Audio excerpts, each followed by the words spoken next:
Good morning, Team Alabama.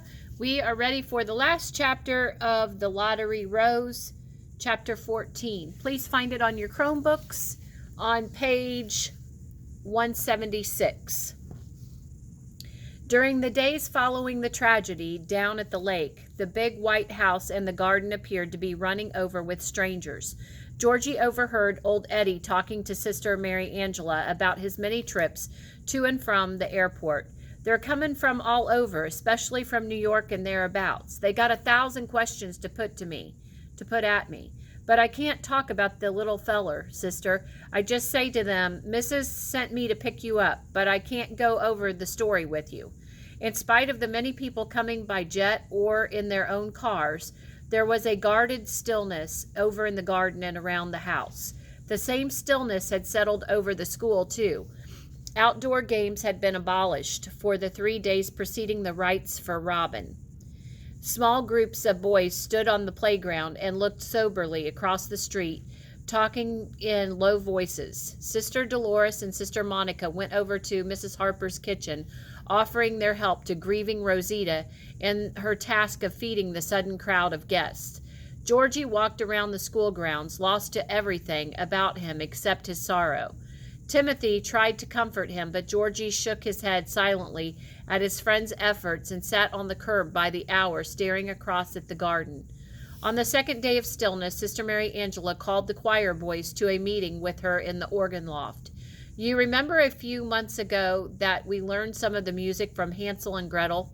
She asked. Mrs. Harper heard you sing the prayer one evening. She would like for you to sing it again out at the cemetery tomorrow afternoon. They practiced for over an hour that morning, singing without accompaniment, as they would have to sing at the cemetery. Georgie sang with them, but his throat tightened now, and then, as if a pair of hands closed around his neck, threatening to choke the breath out of him. When the other boys left the chapel, he stayed behind to speak to Sister Mary Angela. Sister, I can't, he whispered. His eyes were full of agony as he looked up at her. I can't, he repeated. My throat is too tight. She took his hands and held them tightly as he stood before her. I think you must, Georgie. Mrs. Harper loves you for your kindness to Robin. It would hurt her very much if she heard the other boys sing this last song for him and saw no Georgie among them. I think you must do this for her. So Robin passed away when he fell face down in the water. And it doesn't really say that at the very end that he just fell face down in the water, but he passed away. Page 178. Robin was buried in the small country cemetery beside his father and brother. The graveside rites were very simple. The choir boys sang, their voices sweet and full of tenderness, for the child who had died, and for his mother, who watched them as they sang, unmoving and erect, as she stood beside her father among their friends. Georgie sang with the others, his face so haggard that Molly Harper scarcely recognized him at first. And when the singing was over, the black-robed boys were led aside by Sister Mary Angela, where they stood in a quiet group for the remainder of the ceremony. All of them, that is, but one, Georgie, unable to bear another minute of the scene, broke away from the others and ran wildly across the brown grass and out into the dusty road. A few minutes later, a car drew up beside him, and one of the guests spoke quietly to him. I am a friend of Mrs. Harper's, Georgie. She asked me to come for you and drive you back to the school. He held the car door open, and Georgie reluctantly got in. I can't talk, he choked, remembering old Eddie's words to the guests at the airport. The man nodded. That's all right. None of us wants to talk right now. I'll just give you a lift home so that you can be alone. That evening, some of the guests remained inside the house or on the porch, while others walked through the garden, speaking to one another, still in low tones of sympathy for grief. Seeing people approaching the corner of the garden where his rose grew, Georgie crawled into the shadows of the hedgerow and lay flat. He caught parts of their conversation as they passed near him. Severely retarded, you know, hopeless. An unusually beautiful child, though.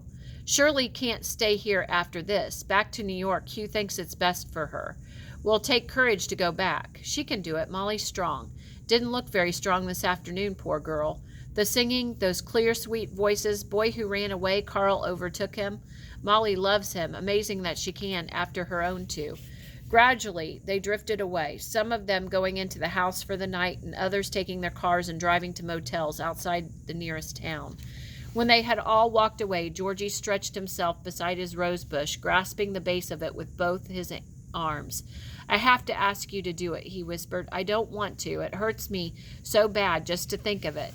But I have to ask you. He lay on the ground and his face close to the clustered stems. What is Georgie going to ask the rose bush to do? He loves the rose bush as much as anything. And he fought to have it planted there. But what's he going to do? See if you can make a prediction right now. He waited until he was sure that the garden was completely deserted, and then he got to his feet and he stole into the tool shed.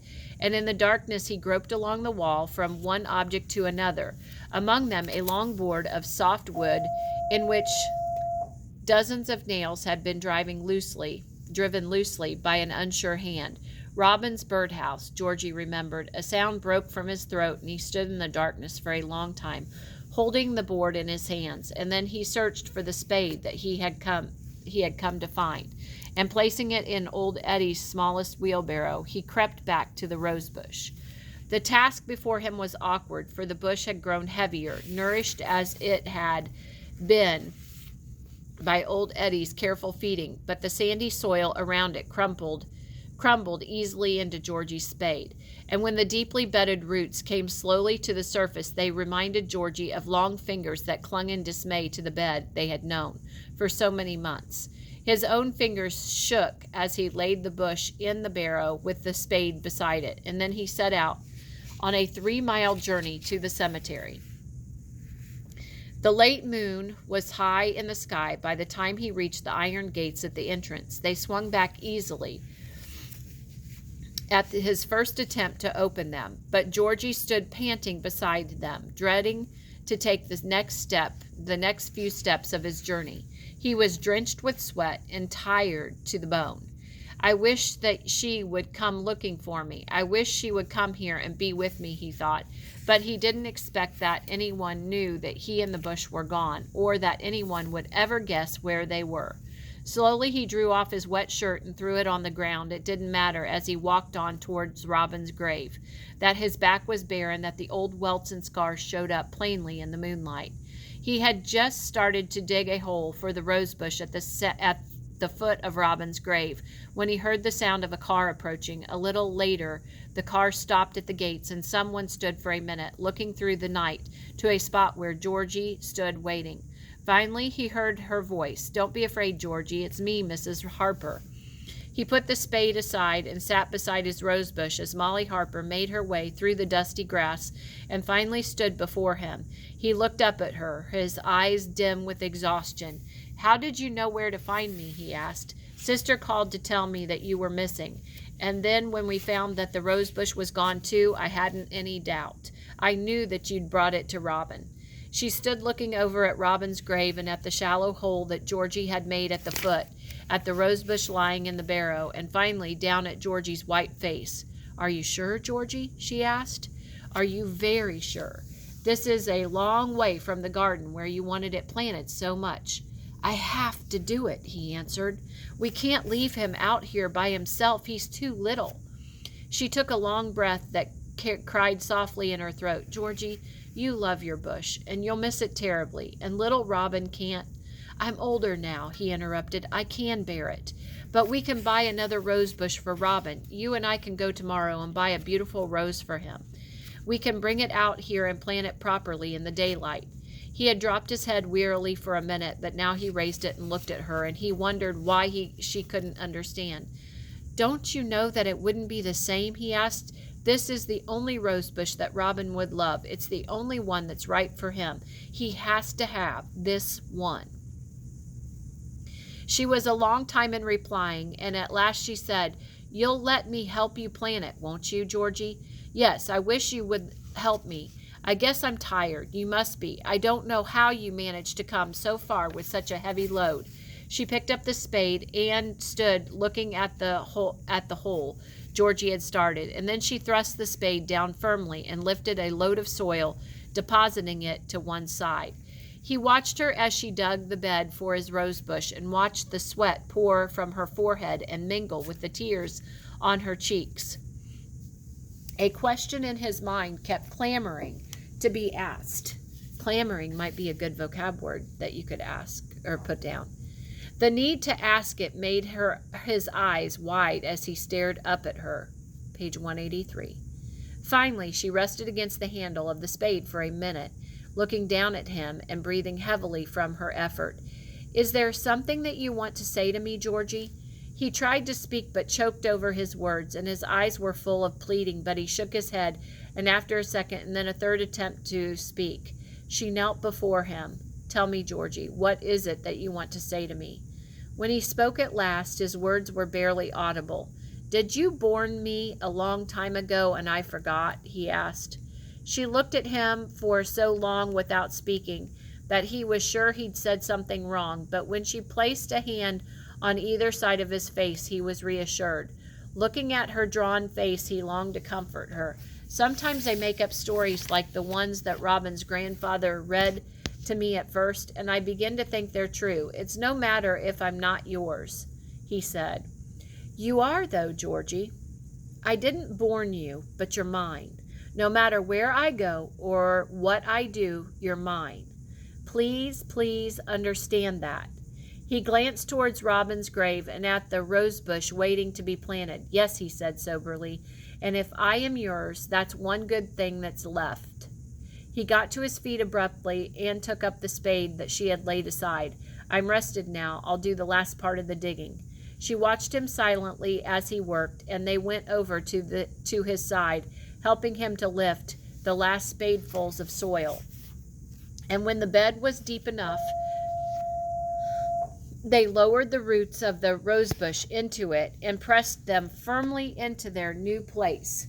Weak and tired, they stood together, looking at their work.